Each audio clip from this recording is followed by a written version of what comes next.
الحمد للہ رب العالمین والصلاة والسلام علی اشرف الانبیاء والمرسلین نبینا محمد وعلی آلہ وصحبہ اجمعین اما بعد فاعوذ باللہ من الشیطان الرجیم وان المساجد للہ فلا تدعوا مع اللہ احدا۔ برادران اسلام اور عزیز بھائیوں، آج کے درس میں مساجد تعمیر کرنے اور اس کی صاف صفائی کرنے کے سلسلے میں رسول اللہ صلی اللہ علیہ وسلم کی احادیث کی روشنی میں اس کا ثواب اور اس کی فضیلت بیان کرنے کی کوشش کروں گا۔ قرآن مجید کی جو آیت پڑھی گئی، اس آیت میں اللہ رب العالمین نے بیان فرمایا، مساجد اللہ کے لیے ہیں، اللہ کے ساتھ کسی اور کو نہ پکارو، کسی اور سے دعا نہ کرو۔ تو جتنی بھی مساجد ہیں وہ اللہ رب العالمین کی عبادت کے لیے بنائی جاتی ہیں۔ اللہ کے نبی صلی اللہ علیہ وسلم جب ہجرت کر کے مدینہ آئے تو سب سے پہلے مسجد قباء کی بنیاد ڈالی۔ اس کے بعد جب آپ قباء سے مدینہ کی جانب نکلے تو راستے میں جمعہ کی نماز پڑھی۔ آج وہاں مسجد الجمعہ قائم ہے، اور اللہ کے نبی صلی اللہ علیہ وسلم جب مدینہ پہنچے تو مسجد نبوی کی تعمیر کے لیے زمین خریدی، جہاں پر مشرکین کی کچھ قبریں تھیں۔ اللہ کے نبی صلی اللہ علیہ وسلم نے ان تمام قبروں کو اکھڑوایا اور ان کی ہڈیاں دوسری جگہ منتقل کروا دیں اور اس میں مٹی وغیرہ ڈلوا دی۔ پھر اللہ کے نبی صلی اللہ علیہ وسلم نے وہاں پر اپنی مسجد کی بنیاد ڈالی۔ تو تمام انبیاء کرام اللہ رب العالمین کی عبادت کرتے تھے، اور جو لوگ ان کے اوپر ایمان لانے والے تھے وہ بھی اللہ رب العالمین کی عبادت کرتے تھے۔ تو اجتماعی عبادت کے لیے مساجد کی تعمیر ضروری ہے، اور یہ اجتماعیت مقصود بھی ہے۔ اللہ کے نبی صلی اللہ علیہ وسلم نے جماعت سے نماز اسی وجہ سے پڑھنے کا حکم دیا، اور جمعہ اسی وجہ سے قائم ہوا کہ اجتماعیت قائم رہے۔ تو مسجد بنانا بڑے ثواب کا کام ہے۔ اللہ کے نبی صلی اللہ علیہ وسلم نے اس کی فضیلت بیان فرمائی ہے۔ عثمان بن عفان رضی اللہ تعالیٰ عنہ بیان کرتے ہیں کہ اللہ کے نبی صلی اللہ علیہ وسلم بیان فرمایا، من بنا مسجدا یبتغی بہ وجہ اللہ عز وجل، جو شخص کوئی مسجد تعمیر کرے اور اس سے مقصود اللہ رب العالمین کا وجہ تلاش کرنا، اللہ رب العالمین کی رضامندگی ہے، بن اللہ لہ بیتا فی الجنہ، تو اللہ رب العالمین اس کے لیے جنت میں ایک گھر بنائے گا۔ یہ بخاری اور مسلم کی روایت ہے۔ تو اس حدیث میں اللہ کے نبی صلی اللہ علیہ وسلم نے دنیا میں مسجد تعمیر کرنے کی یہ فضیلت بیان فرمائی ہے کہ جب تک لوگ اس مسجد میں نماز پڑھتے رہیں گے تو اس کا ثواب پہنچتا رہے گا، اور اس کے بدلے میں اللہ رب العالمین اس کے لیے جنت میں ایک گھر تعمیر کرے گا، جنت میں ایک محل عطا فرمائے گا۔ اور ایک روایت عمر بن خطاب رضی اللہ تعالیٰ عنہ سے مروی ہے، وہ کہتے ہیں کہ اللہ کے نبی صلی اللہ علیہ وسلم نے ارشاد فرمایا، من بنا للہ مسجدا یذکر فیہ، جس نے اللہ رب العالمین کے لیے مسجد بنایا جس میں اللہ رب العالمین کا ذکر کیا جاتا ہو، بن اللہ لہ بیتا فی الجنہ، اللہ رب العالمین اس کے لیے جنت میں ایک گھر تعمیر کرے گا۔ یہ ابن ماجہ کی روایت ہے اور اس کی سند صحیح ہے۔ تو میرے بھائیو، اللہ رب العالمین کے لیے مسجد تعمیر کرنا، یعنی جو شخص مسجد تعمیر کرے وہ اخلاص کے ساتھ تعمیر کرے، ریاکاری مقصود نہ ہو، دکھاوا مقصود نہ ہو، نام و نمود و شہرت طلبی نہ ہو۔ اللہ رب العالمین کے لیے جو شخص مسجد تعمیر کرتا ہے اللہ رب العالمین کا وجہ تلاش کرنے کے لیے، تو اللہ رب العالمین جنت میں اس کے لیے ایک محل تعمیر کرے گا، اور جب تک وہ مسجد قائم رہے گی لوگ اس میں نماز پڑھتے رہیں گے، اللہ کا ذکر کرتے رہیں گے، نوافل ادا کرتے رہیں گے، قرآن کی تلاوت کرتے رہیں گے، اس کو ثواب پہنچتا رہے گا، یہ صدقہ جاریہ ہوگا۔ تو میرے بھائیو، یہ بہت بڑی فضیلت ہے جو رسول اللہ صلی اللہ علیہ وسلم نے اس حدیث کے اندر بیان فرمائی ہے۔ ام المؤمنین عائشہ رضی اللہ تعالیٰ عنہ سے مروی ہے، وہ کہتی ہیں کہ اللہ کے نبی صلی اللہ علیہ وسلم بیان فرمایا، من بنا مسجد لا یرید بہ ریاء ولا سمعہ، جو شخص مسجد تعمیر کرے اور اس سے ریاکاری مقصود نہ ہو، نام و نمود و شہرت طلبی مقصود نہ ہو، بن اللہ لہو بیتن فی الجنہ، اللہ رب العالمین جنت میں اس کے لیے گھر بنائے گا۔ اس کو امام طبرانی نے الاوسط کے اندر روایت کیا ہے، اور علامہ البانی نے شواہد کی بنیاد پر اس کو صحیح لغیر ہی قرار دیا ہے۔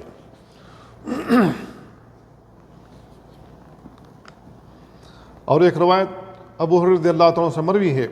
اللہ کے نبی صلی اللہ علیہ وسلم بیان فرماتے ہیں، ان مما یلحق المؤمن من عملہ وحسناتہ بعد موتہ علما علمہ ونشرہ، بے شک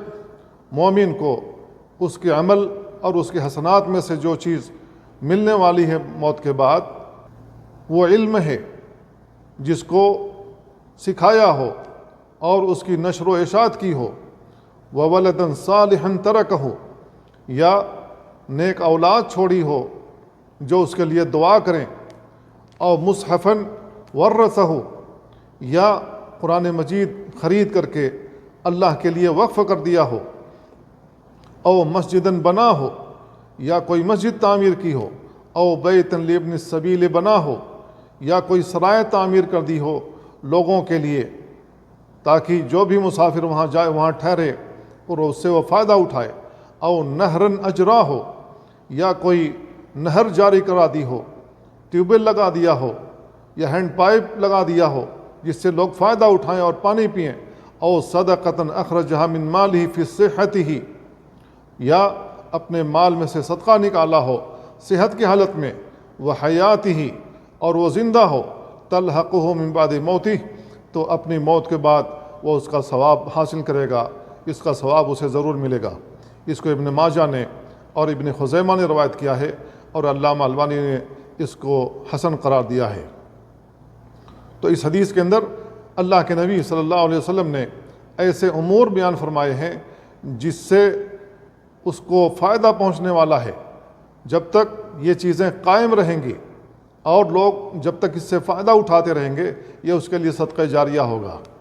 تو ہمیں کوئی نہ کوئی دنیا میں ایسا کام کر جانا چاہیے کہ موت کے بعد ہمیں فائدہ پہنچتا رہے۔ ابو ذر رضی اللہ عنہ سے مروی ہے، اللہ کے نبی صلی اللہ علیہ وسلم فرماتے ہیں، من بنا للہ مسجدا قدر مفحص قطات، جو شخص اللہ رب العالمین کے لیے مسجد تعمیر کرے ایک پرندے کے گھونسلے کے برابر جس میں پرندہ انڈا دیتا ہے، بنا لہو بیتن فی الجنہ،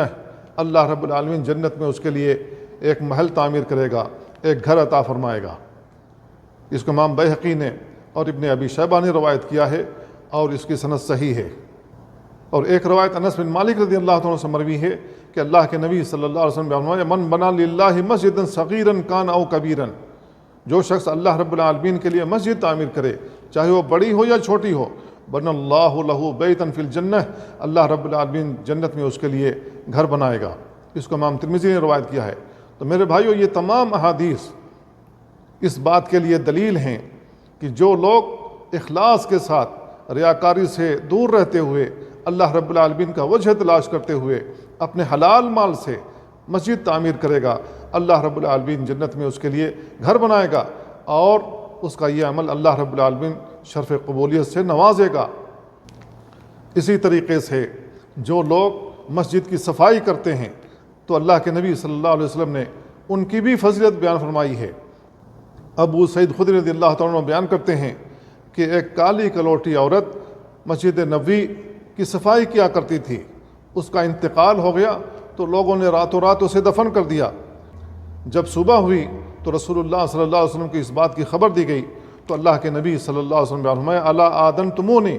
تم لوگوں نے مجھ سے اجازت کیوں نہیں طلب کی؟ فخرج باصحابہ، تو اللہ کے نبی صلی اللہ علیہ وسلم اپنے اصحاب کے ساتھ نکلے، فوقف رسول اللہ صلی اللہ علیہ وسلم علی قبرہا، تو اللہ کے نبی صلی اللہ علیہ وسلم اس کی قبر کے پاس جا کر کھڑے ہو گئے، فکبر علیہا، آپ نے تکبیر پکاری، والناس خلفہ، اور لوگ آپ کے پیچھے صف لگائے ہوئے تھے، ودعا لہا، اللہ کے نبی صلی اللہ علیہ وسلم نے اس کے لیے دعا کی، ثم انصرف، پھر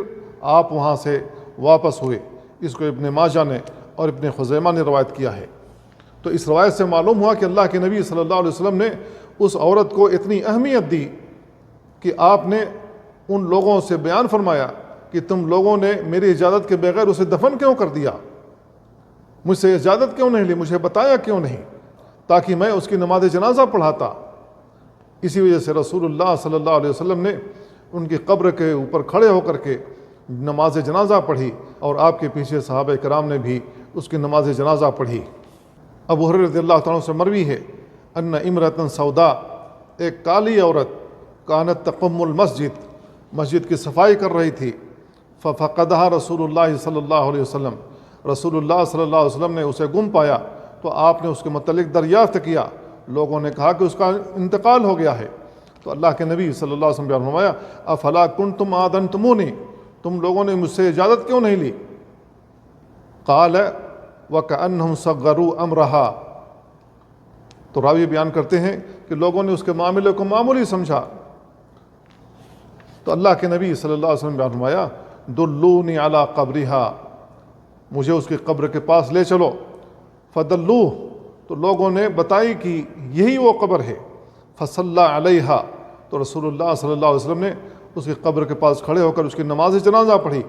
ثم قال، پھر آپ نے بیان فرمایا ان هذه القبور مملوءۃ ظلمۃ،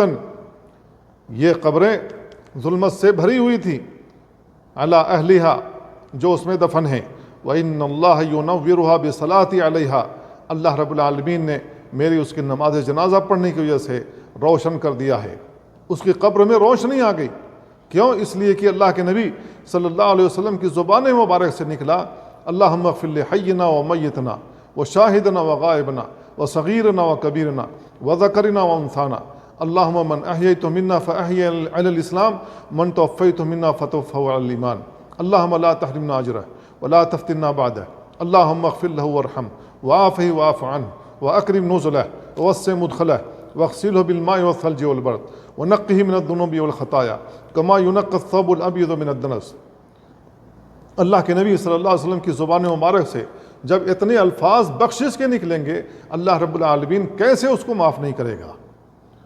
اللہ کے نبی صلی اللہ علیہ وسلم نے اس کی قبر کو ظلمت سے جو بھری ہوئی تھی، آپ کی دعاؤں کی وجہ سے وہ روشن ہو گئی، اللہ رب العالمین نے اس کی قبر کے اس گھڈے کو جنت کا دریچہ بنا دیا، جنت کا باغ بنا دیا۔ تو میرے بھائیو، یہ ایک مسلمان کا حق ہے کہ اس کی نماز جنازہ پڑھی جائے جب اس کا انتقال ہو جائے۔ تو اللہ کے نبی صلی اللہ علیہ وسلم نے اس عورت کی اہمیت بتلانے کے لیے اس کی قبر کے پاس گئے اور اس کی نماز جنازہ پڑھی۔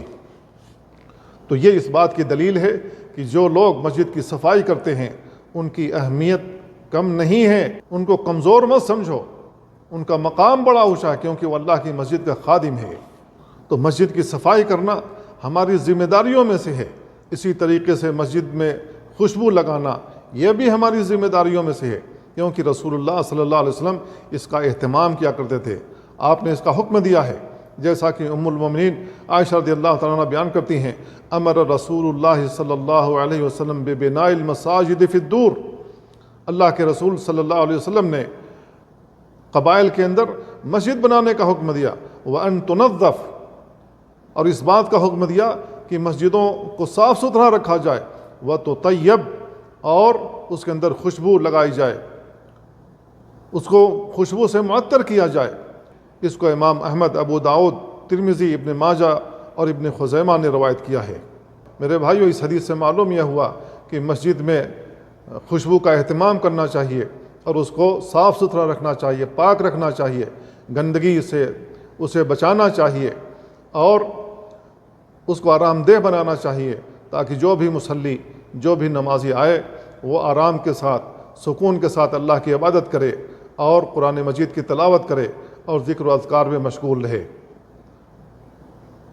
اللہ تعالیٰ سے دعا ہے اللہ ہمیں ان باتوں کو سمجھنے اور ان پر عمل کرنے کی توفیق عطا فرمائے۔ وصلی اللہ وسلم علی نبینا محمد وعلی آلہ وصحبہ اجمعین۔ والسلام علیکم ورحمۃ اللہ وبرکاتہ۔